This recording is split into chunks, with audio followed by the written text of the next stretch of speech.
புகழனின் இங்கிலீஷில் பாஸு, தமிழ்லேயும் pass, மேக்ஸ்லேயும் pass, சோஷியல்லையும் pass, சயின்ஸ்லேயும் fail, சயின்ஸில் ஃபெயிலு, ஹிந்தியில் பாஸு. இப்போ பார்ப்போம். தமிழில் பாஸு, இங்கிலீஷ்லேயும் பாஸு, சயின்ஸ்லேயும் பாஸு, சோஷியல்லையும் பாஸு. இப்போ ஹிந்தி ஃபெயிலு. போ நீலாம்.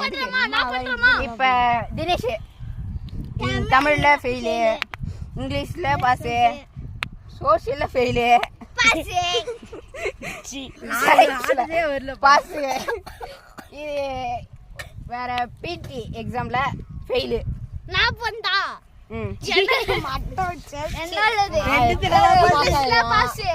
சயின்ஸ்ல பாஸ், ஹிந்தில பாஸ், கன்னடால பாஸ், சயின்ஸ் பாஸ். அப்புறம் என்ன சோஷியல்.